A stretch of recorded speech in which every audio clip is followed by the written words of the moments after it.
जी हाँ, मेरे जनपद पंचायत पिथौरा क्षेत्र संख्या 14 शंकरा से इस बार श्री पीताम्बर पटेल जी जनपद पद सदस्य पद के प्रत्याशी के रूप में आ रहे हैं, जिनका चुनाव चिन्ह झोपड़ी पर मुहर लगाना है और भारी मतों से विजयी बनाना है।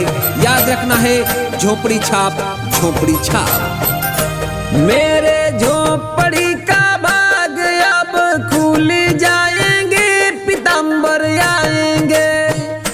मेरे झोपड़ी का भाग अब खुल जाएंगे, पीताम्बर आएंगे।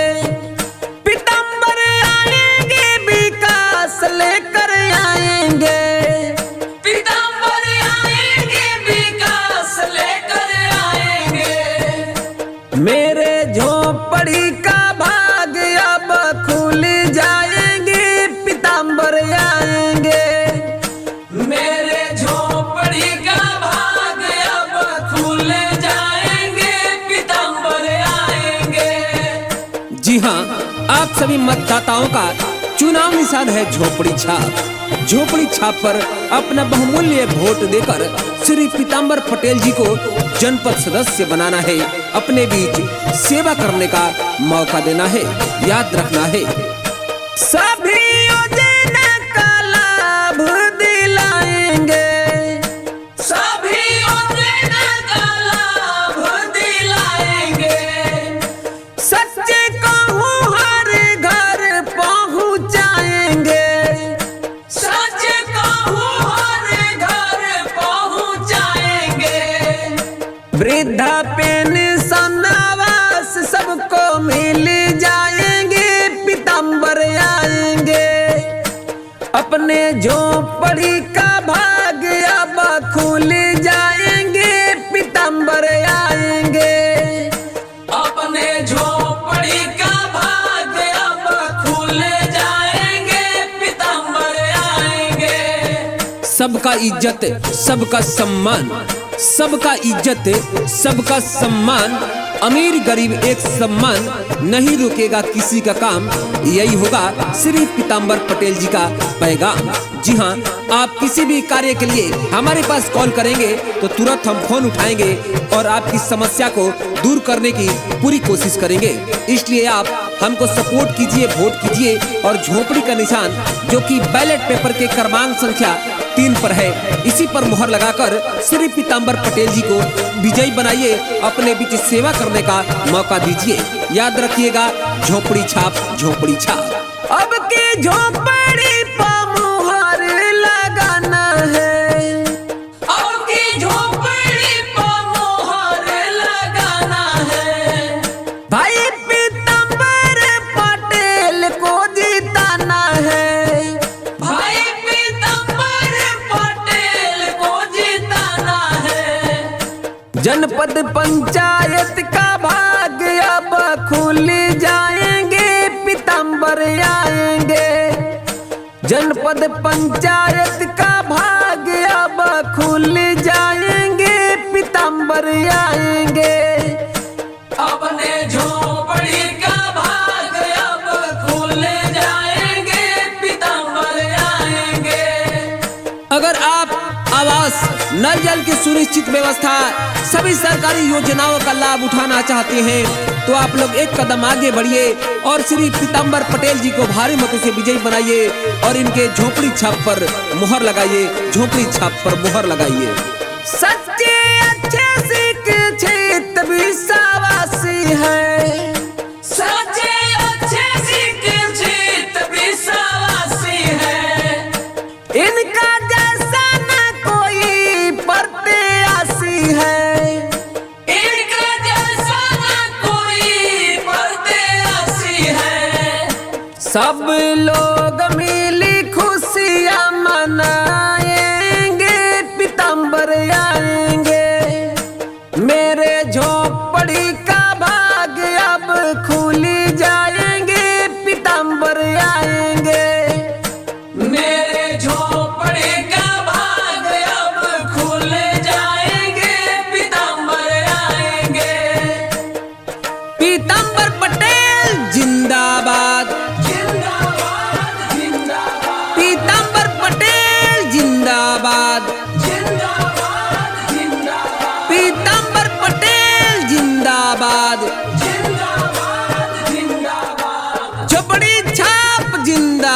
जिंदाबाद, जिंदाबाद जिंदाबाद झोपड़ी छाप जिंदाबाद, जिंदाबाद जिंदाबाद क्षेत्र 14 की जनता जिंदाबाद, जिंदाबाद जिंदाबाद क्षेत्र 14 की जनता जिंदाबाद, जिंदाबाद जिंदाबाद किसान भाई जिंदाबाद, जिंदाबाद जिंदाबाद किसान भाई जिंदाबाद, जिंदाबाद जिंदाबाद मजदूर भाई जिंदाबाद, जिंदाबाद जिंदाबाद मजदूर भाई जिंदाबाद।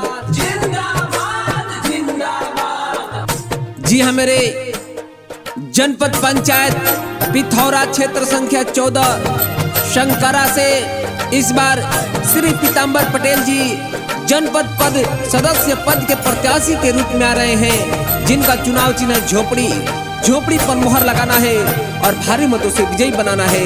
याद रखना है, झोपड़ी छाप, झोपड़ी छाप। मेरे झोपड़ी का भाग अब खुल जाएंगे, पीताम्बर आएंगे।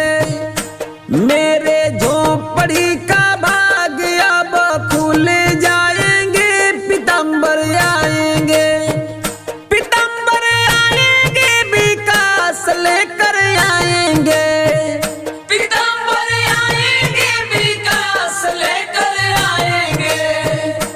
मेरे झोपड़ी का भाग अब खुल जाएंगे, पीताम्बर आएंगे। मेरे झोपड़ी का भाग अब खुल जाएंगे, पीताम्बर आएंगे। जी हाँ, आप सभी मतदाताओं का चुनाव निशान है झोपड़ी छाप। झोपड़ी छाप पर अपना बहुमूल्य वोट देकर श्री पीताम्बर पटेल जी को जनपद सदस्य बनाना है, अपने बीच सेवा करने का मौका देना है। याद रखना है, सभी योजना का लाभ दिलाएंगे, सभी योजना का लाभ दिलाएंगे। सच्चे कहूँ हर घर पहुँचाएंगे। सच कहूँ हर घर पहुँचाएंगे। वृद्धा पेंशन आवास सबको मिल जाएंगे, पीताम्बर आएंगे। अपने झोपड़ी का भाग अब खुल जाएंगे, पीताम्बर आएंगे। अपने झोपड़ी का भाग अब खुल जाएंगे, पीताम्बर आएंगे। सबका इज्जत, सबका सम्मान, सबका इज्जत, सबका सम्मान। अमीर गरीब एक सम्मान, नहीं रुकेगा किसी का काम। यही होगा श्री पीताम्बर पटेल जी का पैगाम। जी हाँ, आप किसी भी कार्य के लिए हमारे पास कॉल करेंगे तो तुरंत हम फोन उठाएंगे और आपकी समस्या को दूर करने की पूरी कोशिश करेंगे।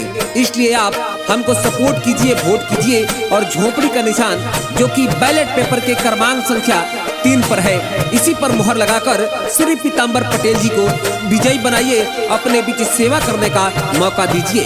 याद रखिएगा, झोपड़ी छाप, झोपड़ी छाप। अब की झोपड़ी पर मुहर लगाना है, अब की झोपड़ी पर मोहर लगाना है। भाई पीताम्बर पटेल को जिताना है। भाई पीताम्बर पटेल को जिताना है। जनपद पंचायत का भाग अब खुल जाएंगे, पीताम्बर आएंगे। जनपद पंचायत का भाग अब खुल जाएंगे, पीताम्बर आएंगे। अपने झोपड़ी का भाग अब खुल जाएंगे, पीताम्बर आएंगे। अगर आप आवास, नल जल की सुनिश्चित व्यवस्था, सभी सरकारी योजनाओं का लाभ उठाना चाहते हैं तो आप लोग एक कदम आगे बढ़िए और श्री पीताम्बर पटेल जी को भारी मतों से विजयी बनाइए और इनके झोपड़ी छाप पर मुहर लगाइए, झोपड़ी छाप पर मुहर लगाइए। सच्चे अच्छे शिक्षित विश्वासी है, सच्चे अच्छे शिक्षित विश्वासी है।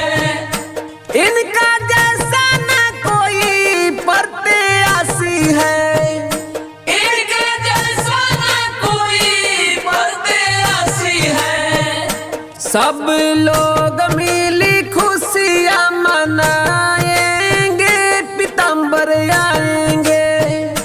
मेरे झोपड़ी का भाग अब खुल जाएंगे, पीताम्बर आएंगे। मेरे झोपड़ी का भाग अब खुल जाएंगे, पीताम्बर आएंगे। पीताम्बर पटेल जिंदाबाद, जिंदाबाद जिंदाबाद, पीताम्बर पटेल जिंदाबाद, जिंदाबाद जिंदाबाद, पीताम्बर पटेल जिंदाबाद। जिंदाबाद जिंदाबाद, झोपड़ी छाप जिंदाबाद, जिंदाबाद जिंदाबाद, झोपड़ी छाप जिंदाबाद। जिंदाबाद जिंदाबाद, क्षेत्र 14 की जनता जिंदाबाद, जिंदाबाद जिंदाबाद, क्षेत्र 14 की जनता जिंदाबाद।